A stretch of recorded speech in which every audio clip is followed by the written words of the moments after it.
अस्सलाम वालेकुम viewers, I hope आप सब खैरियत से होंगे। आज हम स्टार्ट करने वाले हैं PSY 403 सोशल साइकोलॉजी का lesson number 3 that is conducting research in social psychology के सोशल साइकोलॉजी में हम रिसर्च कैसे कंडक्ट करते हैं। उससे पहले अगर आप इस चैनल पे नए हैं और आपने चैनल को सब्सक्राइब नहीं किया तो जल्दी से चैनल को सब्सक्राइब कर दें और साथ में बेल आइकन को भी प्रेस कर दें ताकि आपको नई वीडियोज़ की अपडेट मिलती रहे। इसमें हम जनरल इंट्रोडक्शन देखते हैं। General introduction of this topic spreading over 6 lectures. जो हम ये टॉपिक है इसको हम स्टडी करेंगे 6 लेक्चर्स तक। तो ये इंट्रोडक्शन उन्होंने दी है, इसमें कुछ भी स्टडी करने वाला नहीं है। नेक्स्ट जो आज का लेसन है वो स्टार्ट हो रहा है साइंटिफिक रिसर्च। साइंटिफिक रिसर्च क्या होती है? यहाँ पे अरिस्टोटल ने कहा था कि सीक्रेट क्या है सक्सेस का, कि आप वो जाने जो कोई भी नहीं जानता हो। यानी कि नॉलेज क्या है? नॉलेज हमारे पास पावर है, और वो कैसे नॉलेज मिलता है? हमें रिसर्च के थ्रू, और उसमें कोई एम्बिग्यूटी नहीं होती, फिर भी वो बिल्कुल नॉलेज एक्यूरेट होता है, क्लियर होता है। रिसर्च क्या है? रिसर्च मेथड है ऑफ आस्किंग, यानी कि इसमें हम पूछते हैं, क्वेश्चन का आंसर फाइंड आउट करते हैं। रिसर्च जो है तो वो क्या है? एक सिस्टमेटिक प्रोसीजर के थ्रू हम ये सब करते हैं। एंड देन इसकी एम्पिरिकल रिसर्च के जो है करेक्टरिस्टिक क्या होते हैं। एक जो परफेक्ट जो रिसर्च होती है उसके करेक्टरिस्टिक्स क्या हैं, उसकी खसूसियात क्या हैं, वो रिसर्च कैसी होनी चाहिए। तो first of all well plan, कि उसमें जो है हम प्लान करते हैं उसका क्वेश्चन क्या होगा, हम किस पे रिसर्च करना चाह रहे हैं। उसके बाद हम रिसर्च मेथड कौन सा यूज़ कर रहे हैं, तो ये सारा क्या है? वेल प्लान हो। उसके बाद कंट्रोल फॉर एरर, यानी कि जो लैब में हम रिसर्च करते हैं तो हम जो एरर्स जो हैं, जो कंफाउंडिंग वेरिएबल है, उसको हम कंट्रोल करते हैं। And then internally and externally consistent. It means internally आप कंफाउंडिंग वेरिएबल्स को कंट्रोल कर रहे हैं। एक्सटर्नली कंसिस्टेंट मींस आप जो फाइंडिंग्स जो हैं आपकी वो जनरलाइज कर सकते हैं। आप जो दूसरी पॉपुलेशन है आउटसाइड दी लैब, आप उसको जनरलाइज कर सकते हैं। तो this is internally and externally consistent. Replicable क्या है? आप उसकी स्टडीज़ को जो है आप उस पर मज़ीद जो है रिसर्चेज वो भी कर सकते हैं। आप उसकी रिजल्ट्स जो हैं उसको रेप्लिकेबल कर सकते हैं, उसको रेप्लिकेट कर सकते हैं, उसको चेंज कर सकते हैं। एंड देन हमारे पास है कि आप when do you conduct research. Question है कि आपको रिसर्च कब करनी चाहिए। तो ये क्या है? ये डिसीजन हम तब करते हैं। इस पे जो है डिफरेंट एक है, यहाँ पर जो ग्राफ दिया गया है इसमें सारा बताया हुआ है उन्होंने कि रिसर्च कैसे कंडक्ट करने का जो है वो क्या वे है उसका। तो फर्स्ट ऑफ ऑल हम देखते हैं टाइम कंस्ट्रेंट्स, यानी कि जो टाइम कंस्ट्रेंट्स हैं उसमें हम देखते हैं कि हमारे पास इतना टाइम अवेलेबल है कि हम रिसर्च कर सकें। अगर नहीं है तो फिर डू नॉट कंडक्ट रिसर्च, और अगर है तो येस। तो फिर सेकंड स्टेप पे देखते हैं हम कि is the information already on hand इनएडिक्वेट, क्या जो इन्फॉर्मेशन हमारे पास है वो नाकाफ़ी है। अगर वो नाकाफ़ी है तो हम कहते हैं, अगर येस है तो फिर हम देखते हैं कि रिसर्च क्वेश्चन जो है वो क्या इंपॉर्टेंट है हमारे लिए। उस पर हम जो है वो रिसर्च करके उस पर हमारी जो फाइंडिंग होगी उसको हम जनरलाइज कर सकते हैं। वो लोगों के लिए बेनिफिट होगा उसका कोई। तो ये है हमारे पास। फिर बेनिफिट कॉस्ट देखते हैं कि वैल्यू जो है उसकी एक्सीडिंग है कॉस्ट से, या वैल्यू ज़्यादा है, हमारी जो कॉस्ट है उससे ज़्यादा हमारी जो वैल्यू उससे मिलेगी हमें, तो क्या वैल्यू ज़्यादा है। तो अगर वैल्यू ज़्यादा है तो फिर हम रिसर्च को कंडक्ट करते हैं, रिसर्च करते हैं उस पर। नेक्स्ट देखें यहाँ पे value should exceed estimated cost, कि जो वैल्यू है वो कॉस्ट से ज़्यादा होनी चाहिए। जो हमारी कॉस्ट लगे रिसर्च पे उससे ज़्यादा उसकी वैल्यू हो, उससे हमें बेनिफिट ज़्यादा मिले उसका। अब नेक्स्ट है हमारे पास सोशल साइकोलॉजी रिसर्च, कि सोशल साइकोलॉजी रिसर्च जो है वो बहुत मुश्किल है, एक चैलेंज है हमारे लिए, क्योंकि हम उसको जो बिहेवियर स्टडी कर रहे होते हैं कि वो फिजिक्स की लैब की तरह नहीं है कि हम किसी भी मेडिसिन का केमिकल प्रोसीजर देख रहे हैं। तो ये चीज़ है कि हम बिहेवियर को स्टडी कर रहे हैं, तो that is difficult, that is the challenge. तो यहाँ पर सोशल साइकोलॉजी जो है वो एक रिलाई करती है रिसर्च मैथडोलॉजीज़ पे। वो कौन सी रिसर्च मैथडोलॉजीज हम इसमें यूज़ करते हैं? First of all lab experiment होते हैं इसमें, लैब एक्सपेरिमेंट हैं। देन हमारे पास फील्ड स्टडीज़ हैं, सर्वेज़ हैं, क्वेश्चनियर्स हैं, आर्काइवल डेटा है। तो ये सारे क्या है? रिसर्च मैथडोलॉजीज़ हम यूज़ करते हैं रिसर्च करने के लिए सोशल साइकोलॉजी में। एंड देन साइंटिफिक मेथड है, कि साइंटिफिक मेथड क्या होता है। साइंटिफिक मेथड आप एक प्रोसीजर यूज़ करते हैं, उसमें एक साइंटिफिक वे होता है, ठीक है। और इसमें आप साइंटिफिकली आप इन्वेस्टिगेट करते हैं किसी टॉपिक को, ठीक है, और उसमें एक प्रोसीजर को फॉलो करते हैं और गैदर करने के लिए, एनालाइज करने के लिए, इंटरप्रेट करने के लिए इन्फॉर्मेशन, ताकि जितनी भी एरर्स हैं उसमें वो रिड्यूस हों और उसको जो है हम जनरलाइज कर सकते हैं। और उसके बाद है हमारे पास हमारे गोल्स क्या हैं साइंटिफिक मेथड के।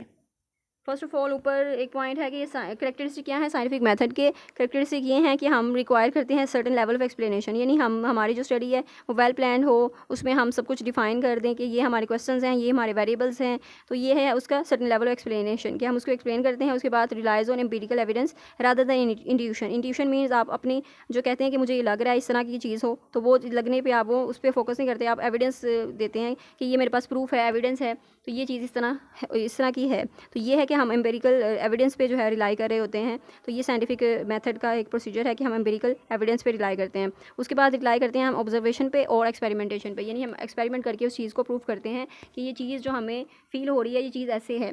तो ये है, हम उसके रिजल्ट फाइंड आउट करते हैं। फिर हम साइंटिफिक मेथड के गोल्स क्या हैं ये डिस्कस करते हैं। डिस्क्रिप्शन क्या है इसमें जी, डिस्क्रिप्शन में हम डिस्क्राइब करते हैं किसी भी फिनोमेना को, ठीक है, उसका रिलेशनशिप को, उसके जो इवेंट्स हैं उसको डिस्क्राइब करना। यहाँ पे एक नॉमोथेटिक अप्रोच है जो कि आइडेंटिफाई करती है सिमिलैरिटीज़ को रादर देन डिफरेंसेस, कि एक दो जो फिनोमेना है उसमें डिफरेंस क्या, उसमें सिमिलैरिटी क्या है, ठीक है, डिफरेंस को नहीं देखते हम। यहाँ पे लिविन एट ऑल ने स्टडी की थी, इन्वेस्टिगेट किया था उन्होंने पेस ऑफ लाइफ को डिफरेंट कल्चर्स में, डिफरेंट कंट्रीज़ में।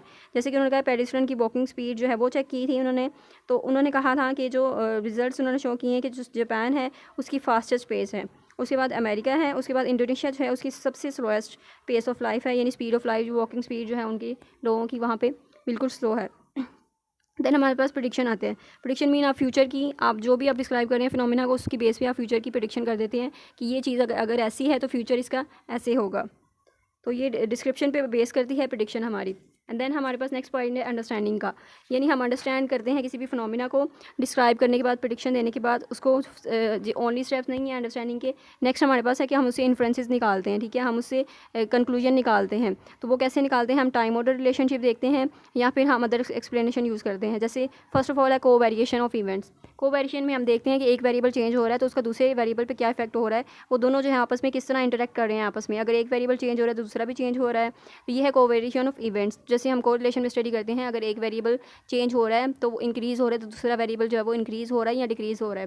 तो ये है covariation of events. And then time order relationship. Time order relationship में हम देखते हैं कि प्रीज्यूम्ड कॉज जो है, प्रिज्यूम्ड कॉज आपका must occur before the presumed effect. आपकी जो है इफेक्ट से पहले जो है वो कॉज होना चाहिए उसका। तो जो भी एक वेरिएबल है, जैसे हम डिपेंडेंट वेरिएबल को देखते हैं, अगर इंडिपेंडेंट वेरिएबल जो हम उस पर चेंजेस कर रहे हैं तो उसका इफेक्ट क्या होगा, हम डिपेंडेंट वेरिएबल पे चेक करते हैं। तो ये टाइम ऑर्डर रिलेशनशिप है। And then elimination of possible explanation. Possible explanation means आपके जो भी कंफाउंडिंग वेरिएबल्स हैं आप उसको एलिमिनेट कर देते हैं। जैसे कि एग्जांपल है active learning strategies help student learn, यानी कि एक्टिव लर्निंग स्ट्रेटजीज हम अपनाएं तो उससे स्टूडेंट जो है वो बेहतर लर्न कर सकते हैं। लेकिन दूसरी एक्सप्लेनेशन क्या होती है कि उसकी मोटिवेशन भी ज़्यादा हो सकती है, स्टूडेंट की IQ ज़्यादा हो सकता है, ठीक है। तो ये दूसरी एक्सप्लेनेशन हैं जिसको हम एक जो है वो अब लैब में कंट्रोल करके रखते हैं, कंपाउंडिंग वेरिएबल्स होते हैं हमारे ये। एंड देन हमारे पास है बेसिक एंड अप्लाइड रिसर्च। अब इन दोनों में डिफरेंस क्या है बेसिक और अप्लाइड रिसर्च में। बेसिक रिसर्च क्या होती है, बेसिक रिसर्च में हम फाइंड आउट करते हैं, इंक्रीज़ करते हैं अपने नॉलेज को, ठीक है, और अपने नॉलेज को इंक्रीज़ करते हैं, बढ़ाते हैं। अप्लाइड साइकोलॉजी में क्या है, अप्लाइड रिसर्च में क्या है, अप्लाइड रिसर्च में हम इंक्रीज़ करते हैं अंडरस्टैंडिंग ऑफ सोल्यूशन, कि हम किसी प्रॉब्लम का सोल्यूशन फाइंड आउट करते हैं और इसको हम अप्लाई करते हैं अपनी डेली लाइफ में। तो that is applied research. And then research process हमारे पास क्या है, रिसर्च प्रोसेस में हमारे पास 6 जो है वो 8 स्टेप्स हैं हमारे पास, बेसिक स्टेप्स जो हैं, और वो क्या है, develop research question. First of all हम रिसर्च क्वेश्चन को डेवलप करते हैं, बनाते हैं, फिर हम लिटरेचर रिव्यू करते हैं, यानी कि देखते हैं लिटरेचर, यानी उससे पहले भी कोई रिसर्च हुई है उस पर। उसके बाद हम सेकंड स्टेप है डेवलप रिसर्च थ्योरी को डेवलप करते हैं, हाइपोथेसिस को डेवलप करते हैं। एंड देन थर्ड है वेरिएबल्स एंड ऑपरेशन डेफिनेशन। और इन सब पॉइंट्स को हम जो भी ये स्टेप्स हैं सारे, इसको जो नेक्स्ट लेक्चर्स में इनको पूरा जो है वो डिस्क्राइब किया गया है और हम इसको जो देखेंगे स्टेप बाय स्टेप कि इसके क्या है, इसको डिफाइन करेंगे इसमें कि क्या क्या चीज़ें हैं। देन रिसर्च डिज़ाइन क्या होता है, हम उसके देखते हैं कि रिसर्च डिज़ाइन में हम क्या करते हैं, अब कौन कौन से रिसर्च डिज़ाइंस हैं। Evaluate the ethics, 5th step है कि नहीं, एथिक्स को इवैल्यूएट करना कि हमारे जो एथिक्स हैं वो क्या क्या होने चाहिए रिसर्च के दौरान। उसके बाद 6 है कलेक्ट डेटा, हम डेटा को कलेक्ट कैसे करते हैं। उसके बाद 7 है analyse data and form conclusion, यानी कि डेटा को एनालाइज करना, उसके बाद कंक्लूजन फाइंड आउट रिजल्ट्स जो हैं वो फॉर्म करना। एंड देन 8 है रिपोर्ट रिसर्च रिजल्ट्स, यानी कि रिजल्ट्स जो भी हैं हम उसको उसकी रिपोर्ट बना देते हैं कि ये हमारी फाइंडिंग्स हैं, ये हमारे रिजल्ट्स हैं। एंड देन स्टेप 1 इसको हम डिस्क्राइब कर रहे हैं इसी लेसन में, जिसमें है develop research question and review literature. तो रिसर्च डिज़ाइन क्या है, रिसर्च आइडियाज़ जो भी हैं वो हमारे खला में नहीं बनते, तो वो हमें पहले ही कोई ना कोई फीलिंग आती है उसकी, या हमने पहले ही वो टॉपिक के बारे में पढ़ा होता है, या फिर हमारे अपने एक्सपीरियंसेस जो हैं उस पर हमें कोई भी आइडिया हमें आ जाता है कि हम इस पर रिसर्च करना चाहते हैं कि ये वाकई ये चीज़ इस तरह की है जो हमें लग रही है, या मैं जो भी हमारा एक्सपीरियंस रहा है तो वो ऐसे ही है चीज़।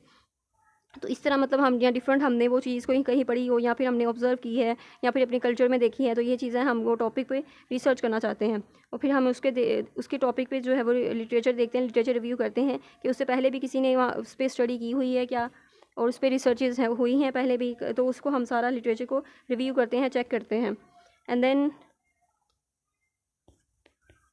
देन हमारे पास है important points in selection of question को सिलेक्ट करने के कुछ इंपॉर्टेंट पॉइंट्स हैं। हम जो ब्रॉड जो है वो क्वेश्चन उसको हम नैरो करते हैं, स्पेसिफिक क्वेश्चन बनाते हैं, एंड देन हम उसको जनरल क्वेश्चन जो है उसकी थ्योरी जो है वो पढ़ते हैं टॉपिक की। उसके बाद अपने एक्सपीरियंस चेक करते हैं और उसके बाद अपनी देखते हैं थिंक ऑफ एक्सेप्शंस, यानी दूसरी चीज़ें देखते हैं। और डिफरेंट यहाँ पे रिसर्च क्वेश्चंस हैं, कहाँ से आते हैं रिसर्च क्वेश्चन, प्रीवियस रिसर्च यानी पिछली रिसर्च से आते हैं, और रियल वर्ल्ड जो भी आपके एक्सपीरियंसेस रही हैं आप उसको चेक करते हैं और उसके बारे में आप भी रिसर्च करना चाहते हैं। फिर हमारे सोर्सेज क्या हैं लिटरेचर के, इस पर भी MCQs भी बना होता है और इस पर क्वेश्चन भी आया हुआ है कि हमारे लिटरेचर के सोर्सेज क्या हैं, लिटरेचर को हम कहाँ से जो है वो ले सकते हैं। लिटरेचर क्या है, आपकी बुक से मिल सकता है आपको लिटरेचर, जो भी आप सर्च करना चाहते हैं वो अपनी बुक्स से सर्च कर सकते हैं, आप रिसर्च आर्टिकल्स से सर्च कर सकते हैं। देन इलेक्ट्रॉनिक डेटाबेस आप इंटरनेट पे सर्च कर सकते हैं उसको। देन अनपब्लिश्ड मटेरियल, और जितने भी आपके कुछ यूनिवर्सिटीज़ होती हैं जहाँ पे स्टूडेंट्स ने रिसर्चेज की होती हैं तो वो उनकी थीसिस वगैरह वहीं पे पढ़ी होती हैं, वो पब्लिश नहीं हुई होती, तो वो अनपब्लिश मटेरियल आप उससे भी रिसर्च कर सकते हैं। तो आज था वीवर्स, आज का यही टॉपिक था हमारा, लेसन नंबर 3 कवर हो गया। आई होप कि आपको अंडरस्टैंडिंग हो गई है, कॉन्सेप्ट्स क्लियर हो गए हैं। अगर कुछ भी आपकी एम्बिग्यूटी है तो आप इसको कमेंट सेक्शन में पूछ सकते हैं, and kindly share with other students. अगर किसी को भी एग्ज़ाम्स मिड टर्म के नियर आ गए हैं बहुत ज़्यादा, तो अगर किसी की तैयारी नहीं है शॉर्ट लेक्चर्स के थ्रू तो वो कर सकता है, इन लेक्चर्स के थ्रू अपने कॉन्सेप्ट क्लियर करें, और जो भी आप क्वेश्चन जो है वो आंसर अटैम्प्ट कर सकते हैं, और कुछ कंसेप्चुअल भी हुआ MCQs होते हैं तो आप उसको भी अटैम्प्ट कर सकते हैं, और इस तरह आप एग्ज़ाम्स में अच्छे मार्क्स सिक्योर कर सकते हैं। थैंक यू सो मच, अल्लाह हाफिज़।